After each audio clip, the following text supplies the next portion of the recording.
अनेका अनेक बधाइयां लूटी। श्री सुखदेव कहते हैं परीक्षित जी, यमाश्रितोयि वक्रोऽपि चन्द्रा सर्वत्र वन्दते पुण्यारण्य विहारिणो वृंदावनं पुनः प्राप्यं स्वरूपिणो। सुखदेव जी बोले परीक्षित जी, अब नंद बाबा ने देखा कि रोज रोज गोकुल में नई नई बाधाएं आती हैं। कभी अघासुर आता है, कभी बकासुर आता है, नए नए संकट रोज आते हैं। समस्त ब्रजवासियों ने निश्चय किया, नंद बाबा ने भी निश्चय किया कि ऐसी जगह में रहने से फायदा क्या है, कि ऐसी जगह जहां हमारा लाला सुरक्षित ना हो। गोकुल से बाबा वृंदावन आए, बोलिए वृंदावन धाम की। आलीरी मोए लागे वृंदावन नीको, आलीरी मोहे लागे वृंदावन नीको। अभी वृंदावन क्या है भैया? घर घर तुलसी ठाकुर सेवा। वृंदा का मतलब तुलसी होता है, और वृंदावन में हर घर में तुलसी है। क्यों भैया? और हर वैष्णव को घर में तुलसी का पौधा अवश्य लगाना चाहिए। ये तुलसी कौन है? श्रीमद् भागवत कथा में श्री सुखदेव जी कहते हैं, ये कोई और नहीं महाराज जलंधर की पत्नी मृत्यु वृंदा है, जो तुलसी के रूप में नारायण को अतिशय प्रिय है। तो ऐसे वृंदावन में भगवान को लेकर के नंद बाबा आ गए। एक दिन मैया 9 लाख गायों का दूध लेकर दूध बिलो रही थी। उसी समय भगवान सोते हुए आए, आंख मूंदते हुए और मीसने लगे।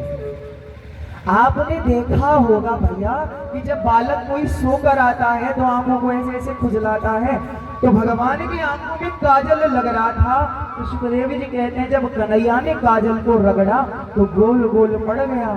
तो जब मैया ने देखा तो मैया जोर से हंसी, लाला तुम तो जगन्नाथ भगवान बन के आ गए। अब भगवान बोले, मैया भूख लगी है और माखन चाहिए।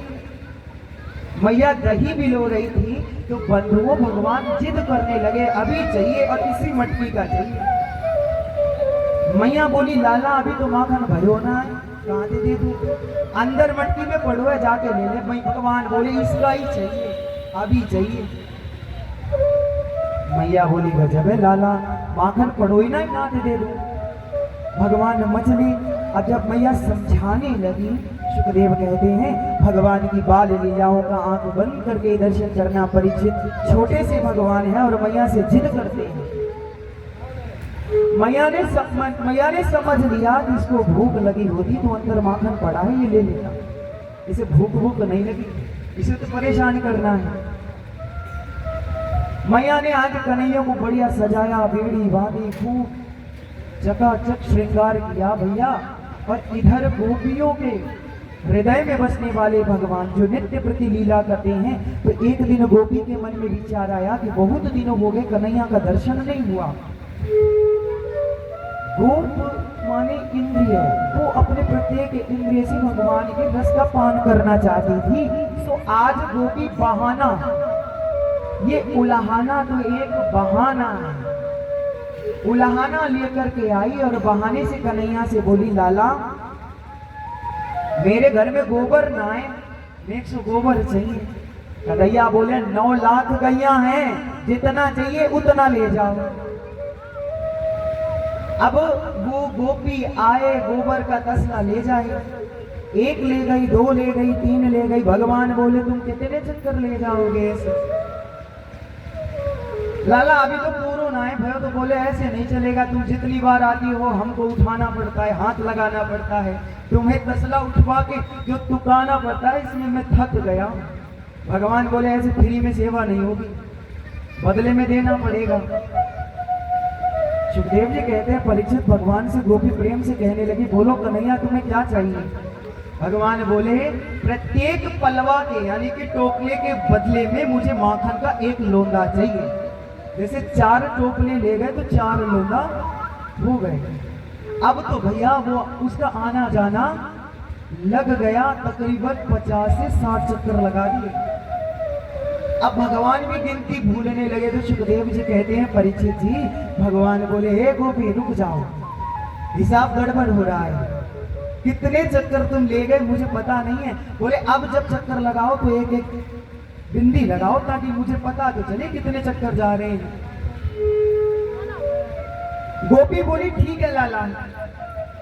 अब गोपी आती है, एक गोबर की बिंदी लेती है और भगवान के मुख पे लगा देती है। 1 चक्कर, 2 चक्कर, 3 चक्कर। अब भैया ऐसे चक्कर लग रहे हैं और पूरे शरीर में गोबर की बिंदी लगी, पूरा शरीर सज गया, हाथ सज गए, मुंह सज गए, पांव सज गया, क्या चाहिए, सब चक्कर पड़े हैं। अब भगवान गए मैया यशोदा के सामने। जैसे यशोदा जी ने देखा, अरे लाला ये गोबर गणेश बन के कहां से आ गए। भगवान बोले मैया एक भी बिंदी मत छूना, अगर एक भी छूली तो माखन के लोंदा कम है जाएंगे। वो परम पिता परमात्मा सुखदेव कहते हैं ऐसे गोपियों के व्रज वालों के साथ रहते हैं कि पता नहीं चलने देते कि वो परमात्मा है। अनेक लीलाएं करते हैं। एक दिन भगवान को मैया ने खूब सजाया, श्रृंगार किया, भगवान मछली और माखन नहीं दिया तो मैया कहती भूख भूख तो लगी नहीं है। भगवान को मैया सुलाने लगी। अब भगवान सोते सोते ऊपर आकाश में देखने लगे, सो आकाश में चंद्रमा दिखा। चंद्रमा देख करके भगवान बोले चंद्र खिलौना लेहुरी मैया, चंद्र खिलौना लइहो, जो ना चंद्र खिलौना दे अरे मैया, गोद तेरी नाई हो।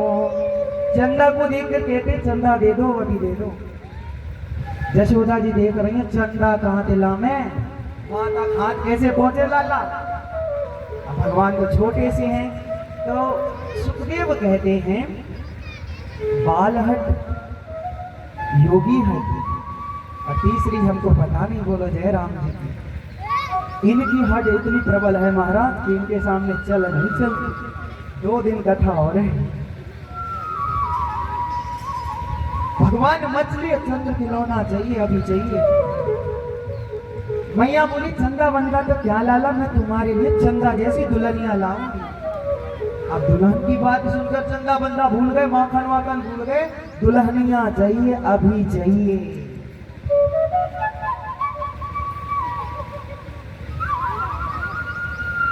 अब मैया हंसने लगी, लाला दुल्हन चाहिए। राधिका गोरी से बीरज की छोरी से, मैया करा दे मेरो प्यार। राधिका गोरी से छोरी से, मैया करा दे मेरो प्यार। राधिका गोरी से छोरी से, मैया करा दे मेरो प्यार। राधिका गोरी छोरी से, मैया करा दे मेरो प्यार। और भैया जब विवाह हो जाएगा, छोटी सी दुल्हनिया अंगना में डोलेगी, छोटी सी दुल्हनिया जब अंगना में डोलेगी, तेरे सामने मैया वो घटना खोलेगी, तेरे सामने मैया वो घटना खोलेगी। आओ से जाग हो बैठेगी द्वार पे।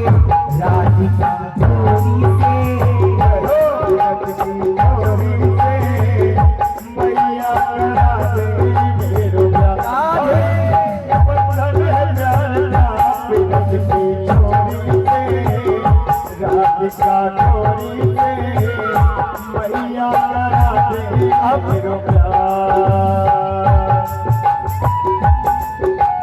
हरि बोल।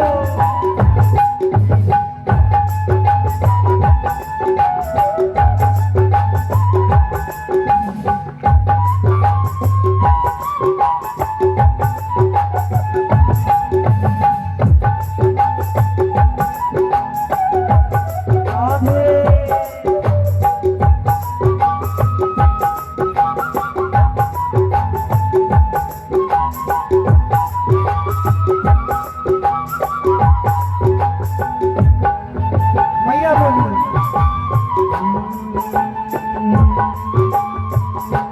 उम्र तेरी छोटी है, नजर तेरी खोटी है। उम्र तेरी छोटी है, नजर तेरी खोटी है। कैसे करा दूं तेरो प्यार। बंधन हजार जाना क्या चोरी से, सूरज की चोरी से मैया का दे मेरो प्यार।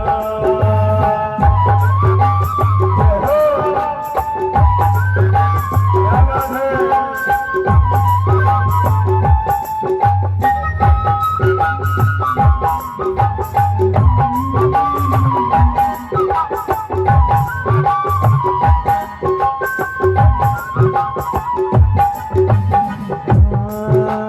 जो नहीं मोरी मैया यहाँ तू कराए। जो ना मेरी मैया तो प्यार कराए। आज के बाद मोरी मैया मोरी मैया नहीं जरा। आज के बाद मोरी मैया मोरी मैया नहीं जरा। आज के बाद मोरी मैया तोरी गोदी में ना आज के बाद मोरी मैया मोरी गोदी में ना आओ से जातो बैठेंगे द्वार पे राधिका गोरी से।